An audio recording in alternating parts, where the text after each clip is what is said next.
안녕하세요. 매번 제 사연을 써볼까 말까, 누가 볼까봐 겁내고 고민만 하다가 뜬금없이 드라마 펜트하우스에 빠져서는 치고받고 미친 듯 복수하는 매력에 휘감겨 그간 저에게 일어났던 삶의 변화에 대해 공유를 해보고자 글을 보내봐요. 저는 40대 중반 여성이고 저희 남편은 저보다 딱 5살이 많습니다. 성인이 된 딸 둘이 있으며 하나는 지방대를 다니느라 지방에서 자취를 하는 중이고 하나는 서울에서 대학을 다니며 여전히 제품에서 크고 있죠. 함께 살고 있는 딸아이는 둘째인데 성격이 저랑 똑 닮았답니다. 화를 잘 못 내는 것부터 남들이 스쳐 지나가듯 하는 말조차 쉽게 상처를 잘 받고 또 속상해하는 것까지 말이죠. 누군가는 그냥 소심한 성격이 아니냐고 할 수 있는데 또 그렇지만은 않아요. 정상적으로 쓴소리를 내주고 충고나 조언을 해주면 언제든지 그 말에 공감을 하고 상처가 아닌 위로나 다짐을 하기도 하는 긍정적인 성격입니다. 하지만 그 상대가 저희 남편이나 첫째 딸처럼 말을 거르지 않고 뱉어내서 남한테 상처를 잘 주는 사람이라면 애기가 180도 달라지죠. 첫째 딸은 저희 남편 성격을 꼭 빼다 닮았어요. 한 집안에 딱 2대2로 성격이 나눠진 것이죠. 제 딸이야 제 품에서 키우고 낳은 제 핏줄이니 성격이 어떻든 무조건 보듬어주게 되고 또 사랑하지 않을 수가 없지만 아휴, 제 남편은 제가 정말 상대하기가 힘들더라고요. 어쩜 그렇게 저랑 성격이 다르던지. 결혼 초부터 지금껏 저는 늘 마음속에서 눈물을 홍수처럼 흘리곤 했답니다.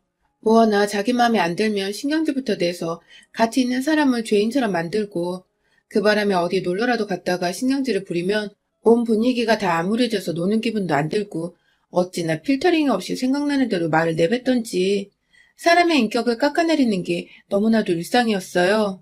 제가 옷을 대충 입고 동네 슈퍼를 가면 거지도 그렇게 입지는 않는다며 나가서 돈 좀 벌어서 옷 하나를 사입을 하더군요.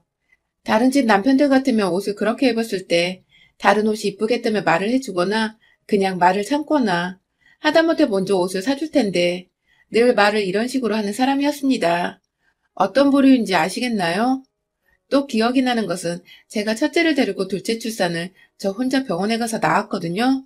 남편은 퇴근 후 샤워를 하고 있었는데 제 배가 갑자기 아파와서 막 밖에서 급하고 무서운 마음에 화장실 문을 두들겼는데 글쎄 남편은 샤워하는데 방해하는 거 싫어한다고 제발 혼자 해결을 하라면서 만삭이는 와이프가 애가 나올 것 같다고 밖에서 몰래 노크를 해대고 있었는데 그걸 무시한 바람에 전 그냥 첫째 딸을 혼자 안고서 택시 타고서 병원에 갔었답니다. 물론 애를 낳을 때까지 옆에 남편은 없었고 병원 직원분들이 제 첫째 딸을 돌봐야 했던 웃긴 상황까지 연출되었죠. 애를 낳고 제가 정신이 돌아온 후 뒤늦게 연락을 했더니 남편은 애 낳았어? 어쩐지 없더라. 딱 이 한마디 하고는 병원에 오더라고요. 아, 여자한테 임신하고 출산하는 그 시기가 얼마나 중요한지 아시죠? 전 이렇게 남편한테 와이프인지 아님 생판 남인 건지 도대체 알 수 없는 취급을 받으며 둘째까지 순산을 했고 그렇게 전 그날후로 왠지 모르게 남편에 대한 속상함과 섭섭함이 마음속 깊이 자리 잡았던 것 같아요. 하지만 남편의 불같고 생각 없이 말하는 그 성격보다 절 더 힘들고 섭섭하게 만드는 것이 있었습니다. 바로 시댁 식구들과 저를 대하는 남편의 태도였는데요. 저희 남편은 시댁에서 장남도 아니고 위로 형이 둘이나 있습니다. 하지만 남편은 지가 장남인 듯이 늘 시댁에서 역할을 하곤 했죠. 왜냐하면 장남 노릇을 못하는 저희 큰아주버님 때문에요. 사실 큰아주버님은 잘못이 없습니다. 그 옆에 있는 저희 큰형님 탓이었죠. 왜냐하면 그 옆에는 정말 엄청난 쌍년이었거든요. 큰아주버님과도 어디 술집에서 만나 사고를 쳐서 혼전 임신으로 결혼을 한 큰형님은 저랑 동갑에다가 작은 형님보다 2살이 아래였어요. 뭐, 집안에서 며느리 노릇하는데 나이가 무슨 상관이겠냐면은 우리 집안에서만큼은 예외였습니다. 결혼하고 나서부터 큰아주버님 성격이 워낙 드셌어요. 정말 남편의 성격은 세 발의 피라고 할 수 있었을 만큼 큰아주버님은 뇌를 통째로 어디다 맡겨놓고 온 듯이 무개념이 무상식인 사람이었죠. 그런 사람과 결혼을 한 와이프다 보니 시어머님과 시아버님도 큰형님을 대하는 것에 어려워하는 듯 했습니다. 잘못했다가는 큰아주머님이 형님 편을 들면서 덜컥 화를 내버릴 게 뻔했기 때문이죠. 졸지에 시부모님이 자기 눈치를 보자 뭐가 그리 당당했던지 큰형님은 쭉 시댁에서 완전히 갑이 되어 있었죠. 솔직히 큰아주버님 성격이 좋지는 않았지만 자기 와이프 편을 확실히 들어주는 모습만큼은 늘 부러웠어요. 늘 형님은 제사를 지낼 때도 아프다고 혹은 바쁜 일이 있다면서 불참을 했고 제삿 날뿐만 아니라 여러 시댁 행사가 있을 때에도 본인 일이 먼저라면서 늘 자리를 비웠어요. 중간에 시부모님이 한 번씩 아프셨을 때에도 나 몰라라 하는 바람에 작은 형님이 나서서 병원에 데리고 다니셨죠. 그게 좀 이상해 보였던 저는 작은 형님이 불쌍하다며 따라가 옆에서 도와드렸고요. 물론 큰 형님이라고 이 모든 일을 담당하고 해내야 할 의무는 없었지만 적어도 모두가 일을 분담하고 함께 해내야 할 순간까지도 나 몰라라 하시니 점점 저나 작은 형님의 불만이 쌓여갔습니다. 특히나 작은 형님은 큰 형님과 자주 부딪히면서 행동을 똑바로 하라는 식의 말싸움도 여러 번 하셨는데요. 결국 결론은 늘 똑같았어요. 큰형님은 말이 전혀 통하지 않는 사람이었기에 싸우고 불만을 제기해도 늘 제자리 걸음이었죠. 그렇게 살다 보니 작은 형님은 작은 아주버님과의 사이도 시댁 문제로 틀어져서는 거의 각방을 쓰시게 되었죠. 부부 사이가 좋지 못하니 시댁 일에는 더욱 소홀하기 시작하셨고 제가 나름 의지하고 있었던 작은 형님까지 시댁에서 모습을 감춰버리신 바람에 시댁의 일은 온전히 막내인 제가 떠맡게 되었습니다. 시어머니가 5년 전에 돌아가시면서 큰아주버님께 제사를 확실히 맡으시던지 혹은 정확히 나눠서 돌아가며 분담을 하자고 하다못해 제사 비용이라도 자식 셋이서 분담해 나누자고 확실히 말씀을 드렸지만 완곡히 거절을 당했고 남편은 제 말을 귓등으로 듣는 건지 자기 형이 싫다는데 억지로 시키지 말라며 그걸 자신이 하겠다고 가지고 왔어요. 그러니까 자기 형은 장남인데도 제사를 억지로 시키면 안 되고 지 와이프는 멋모르는 막내 며느리인데 시집 오면서 쭉 맏며느리 노릇을 하다가 시어머니 돌아가신 후에도 제사까지 억지로 시켜도 된다는 논리였죠. 정말 어마무시한 쌍놈이죠. 하지만 더 큰 문제는 그렇게 제사를 모두 가져왔으면 남편이 절 좀 도와주던가 아니면 몇 없더라도 시부모님이 가지고 계시던 재산 중 일부를 더 제사를 준비하는 값으로라도 혹은 수고비로라도 형님들이 저희한테 더 얹어줘야 하는 거 아닌가요? 그런데 이놈의 망할 남편이란 인간은 제사를 도와주기는커녕 1년에 한 6번 있는 저희 제사를 늘 불구경하듯 옆에서 지켜보기만 했고 형님들은 철저히 연락이 끊겨버린 바람에 저 혼자 딸과 함께 제사상을 모두 차려냈습니다. 중간에 시아버지도 혼자 시골집에 내버려두면 불안하다고 남편이 저하고 한 번의 상의도 없이 아버님을 집으로 데려온 바람에 전 시아버지를 모시고 살기까지 했어요. 그 후 3년 정도 돌아가시긴 하셨지만 아휴 참 어른들이 돌아가시기 전까지 케어하기란 정말 쉽지 않잖아요. 식비와 병원비, 간병비로 돈은 돈대로 드는데 형제들이나 형님들이나 아무도 고맙다 혹은 미안하다의 인사를 한 번은 안 하시니 참 외롭고 힘들더라고요. 덩달아 남편도 남의 일 마냥 저를 도와주기는커녕 무시하고 일이나 시켜대니 마음의 골병이 많이 들었던 시기였어요. 그 후로도 시아버님의 쥐뿔도 안 되던 조그맣던 그 재산은 결국 셋이서 딱 3등분을 해서 나눠 가졌고 저는 제사를 모시고 시부모님을 모신 수고비는커녕 수고했다는 인사도 생략당한 채 그대로 제사까지 혼자 떠맡았습니다. 제가 억지로 식구들의 불러 모아 함께 제사를 지내자고 하지 않은 이상은 그 누구도 저에게 먼저 연락을 하지 않았으며 또 제사를 지내는 것을 도와주려고 하지도 않았죠. 가장 제 옆에 있던 남편놈도 마찬가지였고요. 도움을 주긴커녕 늘 자기 부모한테 정성을 다해 제사를 지내라고. 안 그럼 부정 타서 안 한 것만 못한다고 면박을 주기 일쑤였어요.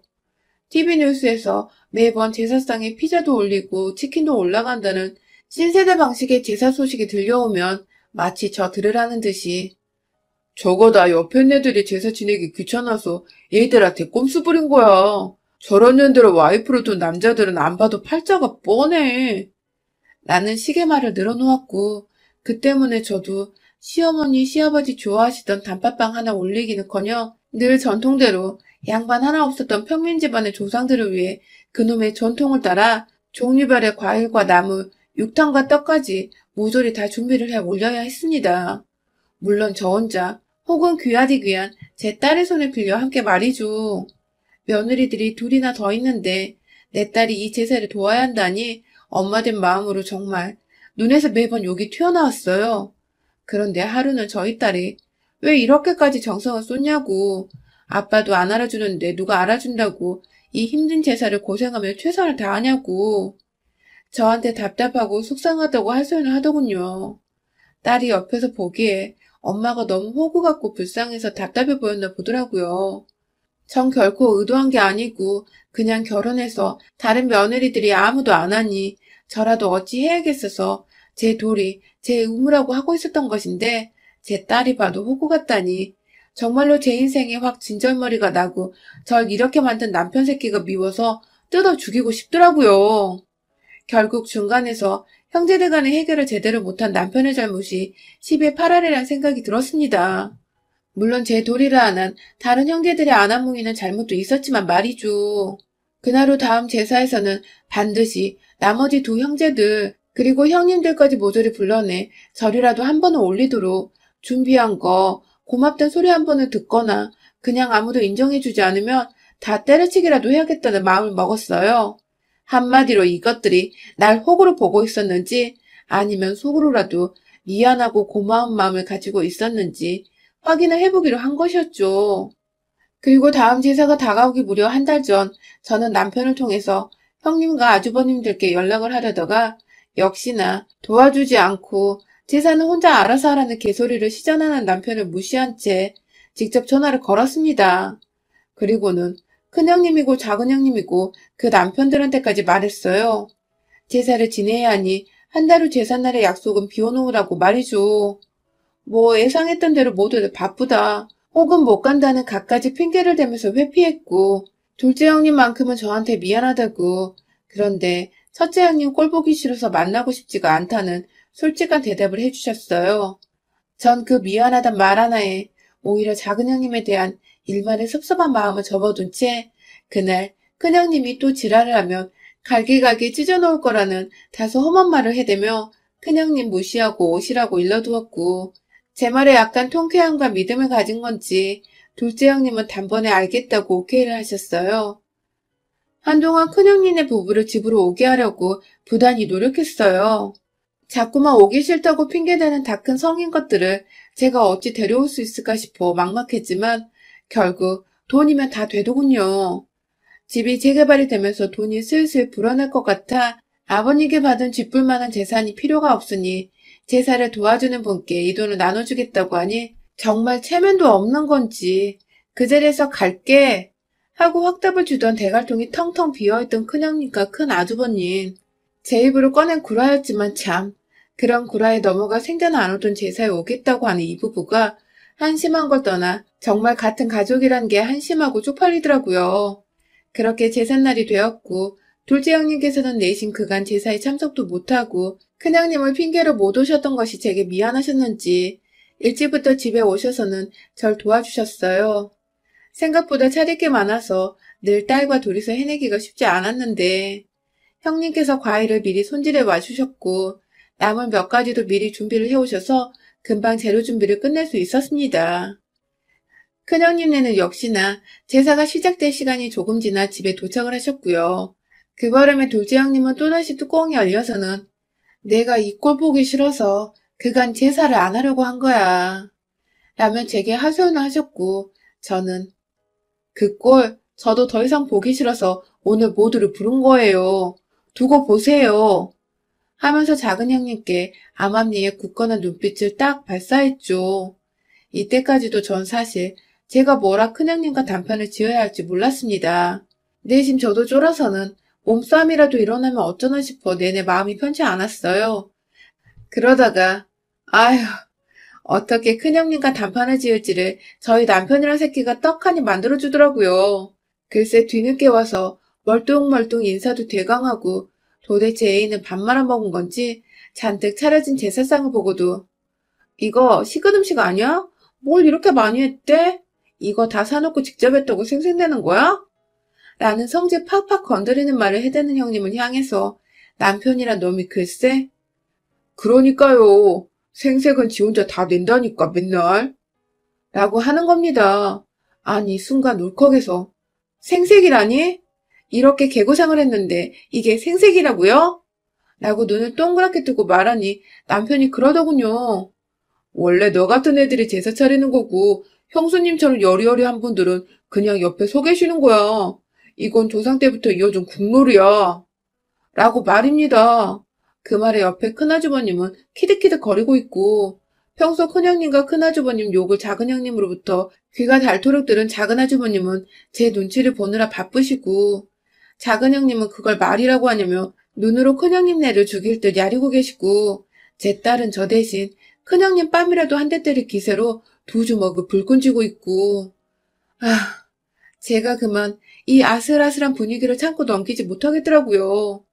도와주는 걸 바라지는 않았지만 그렇다고 막말까진 예상을 못했네요. 곧장 부엌으로 달려가서는 주방용 과일을 손에 칼자루 쥐마냥 쥐고 나왔습니다. 영화 속에 나오던 척기처럼 그걸 손에 쥐고 나오니 큰형님은 지가 찔리는 게 있는지 끼악 하며 비명소리와 함께 뒷걸음질을 치더라고요. 웃긴 게 큰아주머님 뒤로 숨었는데 큰아주머님은 지가 숨겠다고 형님을 앞으로 내빼고 있었어요. 그 옆에 작은 형님과 눈이 딱 마주쳤는데 저는 분명히 읽었습니다. 작은 형님의 눈에서 짱 박힌 희열과 분노로 가득 찬 응원의 그 목소리를 말이죠. 그리고는 전 곧장 제상 뒤에 세워놓은 시어머니 살아생전부터 제사했었던 그 병풍을 향해 달려갔고 손에 든 가위로 그 병풍을 갈기갈기 찢어버렸습니다. 손으로 한번 푹 찍은 뒤에 조금만 힘을 줘서 아래로 잡아당기니 병풍은 정말 힘없는 종이 마냥 흐물흐물 찢어졌어요. 그리고 이내 저는 제 손으로 만들었고 작은 형님의 작은 도움을 받은 그 제사상을 큰 형님의 부모를 향해 상을 들어올려 확 뒤집어 넘겨버렸습니다. 상을 아예 형님네 부부 쪽으로 밀어 던지는 바람에 두 사람은 제사 음식을 덤탱이 쓴 것과 동시에 상에 맞아서 뒤로 쓰러지더군요. 더 웃긴 건 그 뒤에 소파가 있었는데 둘 다 넘어지며 소파에 앉자마자 제사 테이블이 그 위에 떨어져서 무릎을 찧어버렸고 둘 다 아프다고 비명을 지르며 일어나 겨우 테이블을 치웠는데 결국 무릎이 아팠는지 다리를 제대로 펴지도 못하고 쩔뚝거리더라고요. 두 년놈들의 꼴을 보니 남은 건 딱 한 놈, 남편 새끼였어요. 순간 감정 주체를 못하고 가위 든 손을 쥐고 올렸다가 남편이 으아! 하며 나자빠지자 저도 겨우 정신을 차렸네요. 조용히 가위를 내려놓곤 엎어져 있는 제사 음식 중에 제 눈에 바로 띄었던 윗부분이 칼로 살짝 잘려있던 사과와 배를 인정사정할 거 없이 남편을 향해 던져버렸습니다. 작은 형님께서 어찌나 단단한 알을 사오셨던지 던지고 남편을 맞추는 그 느낌이 너무 알차고 좋더라고요. 던지면서 내가 다시는 네 조상들 제사를 지내나 봐라 하고선 절뚝거리는 큰형님은 제 손으로 머리채를 잡고 끌고 나와 집 밖으로 쫓아냈고요. 큰아주버님은 와이프가 그렇게 끌려나가니 별 수 없이 말리는 척하며 형님 따라 알아서 집 밖으로 나갔고요. 그 와중에 작은 형님은 재밌다고 깔깔 웃으면서 저를 돕겠다고 제 딸과 함께 거실에 뒹굴고 있는 제사 음식들을 치워주고 계시더라고요. 남편은 여전히 주저앉아 충격에서 헤어나지 못하고 있었는데 제가 안 치우고 뭐해 이 새끼야 하고 소리를 꽥 질러 보이니 옆에 있는 작은 형님과 작은 아주버님 눈치까지 살살 보다가 결국 알았어 지금 해 하며 딸을 도와 옆에서 하나둘 음식들을 주워 담기 시작했어요. 한마디로 기고만장한 저한테 함부로 말을 꺼내던 남편이 제 말에 거의 처음이다시피 수긍을 하고 쫄아서는 백기를 든 것이었죠. 좀 험난하게 결코 쉽지 않게 제 노동을 인정해달라는 투쟁 아닌 투쟁을 벌이게 되었지만 그날 후 저는 그간 저 혼자 제사를 지냈던 것에 대한 울분이 몽땅 풀려버렸습니다. 큰형님을 제 손으로 머리채 잡아당겨 집 밖으로 끌어냈던 그 순간을 아직도 매일같이 자기 전 되새기며 마음속에서 올레를 외치고 있어요. 작은 형님은 그날 후 저에게 제가 은인이라고 저 같은 동서를 둬서 너무 든든하다며 제사를 지내도 좋고 안 지내도 좋고는 제 마음인데 제사를 지내게 되면 이젠 자기가 꼭 도와주겠다고 하시더군요. 왜냐하면 큰형님이 절대 무서워서 못 나타날 거 아셨기 때문이죠. 그 말에 혹해 제사를 하면서 작은 형님과 큰 형님 뒷담화까지 실컷 하고 싶었으나 남편도 인정 안 해주던 저의 노동이었기에 후련하게 제사는 더 이상 이 집안에서 없는 것으로 결론을 내렸습니다. 절대로 다시는 앞으로 네버 우리 집에선 제사가 없을 거예요.